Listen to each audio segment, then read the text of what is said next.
specifically to you dahil to be honest, I'm tired, I'm hurting, and pagod na din akong mag-defend and protectionan yung nanay ko. Sa lahat ng mga interview, sa lahat ng mga nangyari din dito sa social media, napapagod na din ako. Gusto ko na din matapos lahat ng to, and hindi ko din alam kung saan nanggagaling yung galit mo din sa puso mo, kasi to be honest, dapat naman, 'di ba, full of love tayo eh. Pero wala naman kasi talagang perfect na Christian. Pero at the same time, bakit wala nang grace, wala nang compassion, di mo kayang magbigay ng grace and compassion. Tapos, bakit kailangan mo sirain yung sarili mo? Bakit kailangan mo din ako sirain? And honestly, pagod na ako. Hindi ko alam kung kailan matatapos to. I even protected you sa isang interview. Hindi ko nga sinabi na sinakal mo ko, diba? Pero yun talaga yung totoong nangyari. I even choked for how many seconds bago mo tinigil yung sakal na yun. Pero nung time na yun, hindi ko pinersonal yun dahil akala ko nung time na yun, normal lang yung ganung pagdidisiplina. Pero habang lumalaki ako, mali pala talaga yun. And pagod na ako, tama na. And wala akong intensyon na sirain ka, wala akong intensyon na masira yung family nyo. I'm happy for you guys, susuportahan ko kayo kung saan man nyo gusto mapunta in life. And let's just focus on that. Let's just focus on whatever we wanted to do in life. Ayun lang, maraming salamat. Okay, to Mr. Aragon, I'm addressing this specifically to you dahil, to be honest, I'm tired, I'm hurting, and pagod na din akong mag-defend and protectionan yung nanay ko.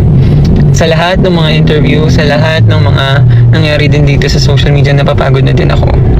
Gusto ko na din matapos lahat ng to, and hindi ko din alam kung saan nanggagaling yung galit mo din sa puso mo, kasi to be honest, dapat naman, 'di ba, full of love tayo eh. Pero wala naman kasi talagang perfect na Christian. Pero at Matapos nga na magbigay ng iba't ibang reaksyon at kung ano-anong puna ang inilabas si Mr. Alvin Aragon sa kanya pong social media platform, ay hindi na rin po nagpigil. Ito pong transgender woman, no, na ito pong anak ni Miss IC Trazona, na magbigay ng kanyang saloobin patungkol sa pagmamaltrato na naganap sa kanya nung magkakasama pa sila sa isang bahay, no.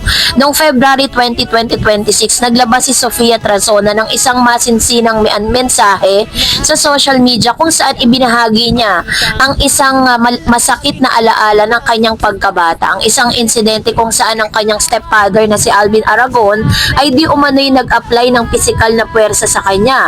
Sa kanyang post, sinabi ni Sofia ng nasabing pangyayari ay hindi niya agad naintindihan noon bilang isang bagay na mali, kundi tinuring niya ito noon bilang normal na bahagi ng disiplina. Ngunit habang siya ay lumalaki na at nag-reflect na pagtanto niyang ang ginawa ay higit pa sa isang simpleng pagwawasto sa anak at ito'y isang insidente ng pananakit na dapat tignan ng mas seryoso. Sabi niya, I even protected you sa isang interview. Hindi ko nga sinabi na sinakal mo ko. Pero yun talaga ang totoong nangyari. I even choked for how many seconds bago mo itinigil yung sakal na yun. At to Mr. Aragon, I am addressing this especially to you kasi to be honest, I'm tired, I'm hurting at pagod na rin ako mag-defend at proteksyonan yung nanay ko. Sa lahat ng mga interviews at sa lahat ng mga nangyayari dito sa social media, napapagod na din ako, sabi niya. Inilahad pa niya na hindi niya intensyon na sirain ang pamilya ni Aragon at hindi rin niya gustong madamay ang iba, kundi nais lamang niyang ipahayag ang kanyang personal na katotohanan at emosyonal na epekto ng naganap. Ang isyong ito ay sumiklab kasunod ng mga dating pahayag ni Aragon tungkol sa gender identity at pagiging trans ng anak ni IC. Isang usapin na naging malaking bahagi ng online debate at kontrobersya sa social media at media outlets. Si Sofia Trazona na ipinanganak bilang Andre Trazona ay isang drag performer, content creator at dating miyembro ng P-pop group Beyond Zero. Anak siya ng dating sex bomb girls dancer na si IC Trazona Aragon, habang ang kanyang biological father ay si Michael Navarro. Nakilala siya sa publiko hindi lamang dahil sa kanyang karera sa entablado at social media, kundi lalo na dahil sa kanyang pagiging isang trans woman at ang kanyang aktibong pakikipagtalastasan tungkol sa mga isyu ng pagkakakilanlan, pananampalataya at pagtanggap. Noong siya ay 12 years old pa lang, naalala niyang minsang hinablot at pinagalitan siya ni Aragon dahil sa pagiging late niyang pag-uwi pagkatapos bumili para sa isang exchange gift. Isang pangyayaring sa simula ay hindi niya itinuring na masama, ngunit nag-iwan ng malalim na bakas habang siya ay lumalaki.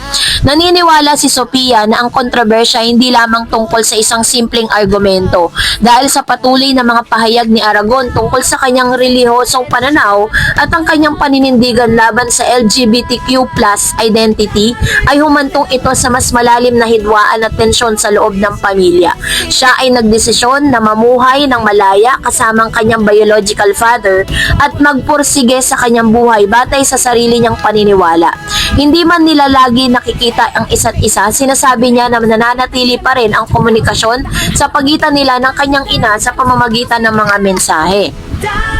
So dahil po sa mga pangyayaring ito, sa mga naganap na ito, marami pong mga reaction at iba't iba po yung mga naging reaction ng netizen. May ibang ahensya na rin na nagbigay ng ng kanilang opinion patungkol sa bagay na ito. So sa panahon po na yon, sinasabi nila, marami pong nag-educate at maraming nag-i-inject sa mind nitong si Andre or Sofia ngayon, 'di ba, na dating Andre, na pwede niya raw di umanong demanda, no? Pwede niyang kasuhan yung kanyang amahin doon po sa nagawa nito dati. Pero sa ngayon ay parang mas pinipili na lang ni Miss Sofia na manahimik at talagang proteksyonan yung kanyang ina laban sa mga maaari pang mambash, no?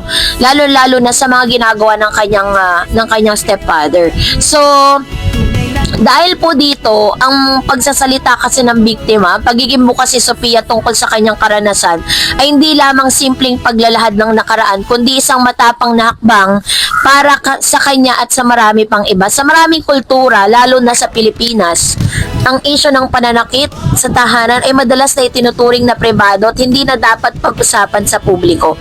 Lalo na kung ito ay may kinalaman sa mga kilalang personalidad. Ang pagsasalita ni Sofia ay nagpapaalala na ang nakaraan dapat harapin at pag-usapan ng may pagiging sensitibo at katotohanan anuman ang taong involved. Hindi sapat na minsan lang nangyari, kundi ito'y nag-iwan ng emosyonal na epekto. Ang aktwal na karanasan ng isang biktima ang dapat unawain, hindi husgahan o itanggi lamang dahil sa reputasyon ng kanilang partido. Ito rin ay isang paalala na ang pangalan at kasikatan ng isang tao hindi dapat maging hadlang sa paghahanap ng katarungan at pagrespeto sa dignidad ng bawat isa. So, nagkaroon din po ng discussion, no, patungkol po sa disiplina at na pisikal, no, disiplinang pisikal. Maraming magulang at nakatatanda ang nagtanong, disiplina ba o abuso ito? Ang maikling sagot, hindi lahat ng pisikal na pagtama o paghawak ay mansala o abuso. Pero perspektibo ng biktima at epekto nito ay dapat din pakinggan at unawain. Maraming Pilipinong pamilya na may tradisyon ng pisikal na pagdidisiplina. Ngunit sa modernong pag-iisip at sa lumalawak na pangunawa ng psychological at emotional well-being ng mga anak, ang pagkakaiba ng disiplinang mayroong paggalang at isang paggalang na may pananakit ay dapat malinaw.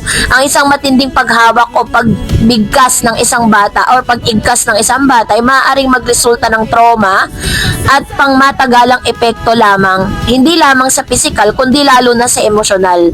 Kung ang pagsasalita ni Sofia ay nagkilan-ngilan, kung siya ay naiintindihan at narespeto ng kanyang side, ito ay magbibigay din daan sa mas malawak na pag-uusap tungkol sa kung paano dapat itaguyod ng mga magulang ang disiplina ng may paggalang at pagmamahal at hindi sa parang nalilimita sa karapatan at dignidad ng anak. So, yun po yung ilan sa mga naging reaksyon, ano? Kaya naman marami pong mga netizen na parang mas ini-encourage nila si Sofia na tuluyan na ngang kasuhan yung kanyang stepfather. Pero nakikita kasi natin na masyadong mabait si Sofia, lalo-lalo na sa kanyang initial interview with Mr. Oji Diaz. Nakita natin na kaya pinoproteksyonan niya yung kanyang ina, no, sa kanyang mga sagot. Hindi niya gusto na siraan or magbanggit ng kung ano man na makakasira sa reputasyon ng kanyang ina. So, kayo po, anong niyong saloobin patungkol dito? Mag-comment kayo sa comment section. And that's it for today. For more videos and updates, please don't forget to like and subscribe, and please don't forget to follow my Facebook page, DarEds TV and DarEds channel. God bless everyone!